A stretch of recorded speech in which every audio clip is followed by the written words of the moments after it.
आखिरी शाम थी। रानो चिड़िया अपने छोटे से आशियाने को मजबूत बनाने में जुटी थी। उसने दूर से सुना था कि इस साल सर्दी बहुत जालिम होगी। 2 दिन की और मेहनत, फिर मेरा घर तूफान भी नहीं हिला पाएगा। और ये दाना, ये तो मेरी जान है। तालू कौवा और गोरी कौवी पास के पेड़ पर आलस से बैठे हैं। गोरी देखो, वो बेचारी रानो, लगता है उसे यकीन है कि कल ही बर्फ गिरने लगेगी। अरे हाँ, इतना काम तकलीफ ही तो दे रही है खुद को। अब आराम का वक्त है कालू जी।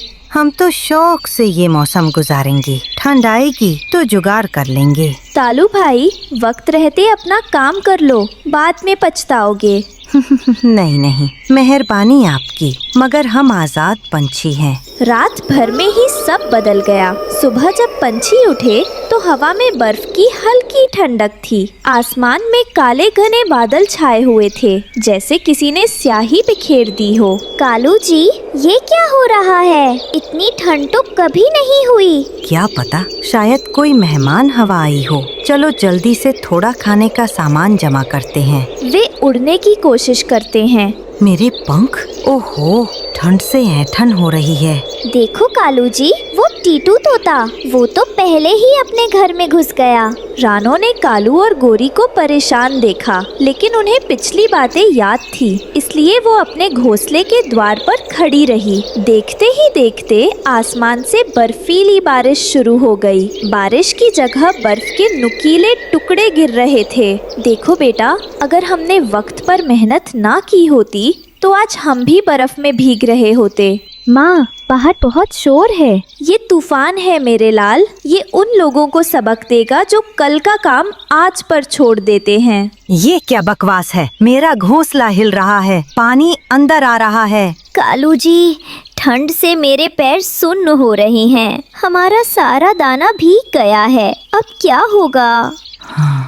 अफसोस, रानो की बात मान लेनी चाहिए थी। कालू और गोरी को अब भूख और ठंड सताने लगी। सबसे पहले वे टीटू तोता के पास गए, जो अमीर था लेकिन थोड़ा कंजूस। टीटू भाई, ओ टीटू भाई, दरवाजा खोलो। कौन है? इस तूफान में क्यों परेशान कर रहे हो? टीटू भाई, हम हैं कालू और गोरी। हमारा घर टूट रहा है, हमें थोड़ी पनाह दे दो। माफ करना, मेरा घर बहुत छोटा है, सिर्फ मेरे परिवार के लिए जगह है। तुम लोग कहीं और जाओ। देखा, जब तक दौलत है सब दोस्त हैं, मुसीबत में कोई नहीं पूछता। टीटू तोता से ना सुनकर कालू और गोरी का हौसला टूट गया। ठंडी हवा उनके जिस्म में तीर की तरह चुभ रही थी। वे इसी उम्मीद में आगे बढ़े कि शायद कोई और उनकी मदद कर दे। कुछ दूर चलने पर उन्हें बंटी कबूतर का घर मिला। बंटी अपने घर की टूटी हुई छत ठीक कर रहा था, जिस पर बर्फ जमा थी। वह बेचारा खुद ही परेशान दिख रहा था। बंटी भाई, क्या हाल है? तुम तो खुद मुश्किल में हो। ओहो, कालू भाई, गोरी बहन, तुम दोनों भी बहुत तकलीफ में दिख रहे हो। क्या बताएं भाई, उस बर्फीले तूफान ने हमारा सब कुछ तबाह कर दिया। बंटी भाई, क्या तुम हमें थोड़ी देर के लिए पनाह दे सकते हो? अफसोस है कालू भाई, मेरा घर पहले ही टूटा हुआ है और बहुत कमजोर है। तुम देखो ना, बर्फ के वजन से छत भी टूट गई है। अगर तुम दोनों अंदर आ गए तो यकीन मानो ये छत हम सब पर गिर जाएगी। मैं खुद मुश्किल से गुजारा कर रहा हूँ। तुम लोग मेहरबानी करके कहीं और देखो। बंटी कबूतर की मजबूरी और अपने घर की हालत समझकर कालू और गोरी आगे बढ़ गए। अब उनके पास बस एक ही रास्ता बचा था, एक ही सहारा, रानो चिड़िया। हार कर भूख और ठंड से कम पाते हुए कालू और गोरी उस रानो चिड़िया के पास पहुँचे, जिसका उन्होंने मजाक उड़ाया था। अब उनका गुरूर टूट चुका था और दिल में सिर्फ डर था। रानो बहन, दरवाजा खोलो। रानो दरवाजा खोलती है और कालू गोरी को कम पाता देखती है। क्या हुआ कालू भाई, तुम दोनों इस हाल में क्यों हो? रानो, हमें बचा लो, हमारा घोंसला टूट गया।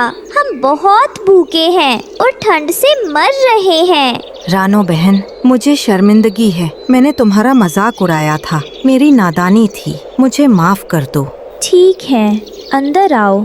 रानो ने तुरंत उन दोनों को अंदर बुलाया। कालू और बोरी को अंदर की गर्माहट और सूखे दाने की खुशबू मिली तो उनकी आंखों में आंसू आ गए। बैठो और ये दाना खाओ, ये मेरे बच्चों के लिए जमा किया था, मगर अभी तुम ज्यादा जरूरतमंद हो।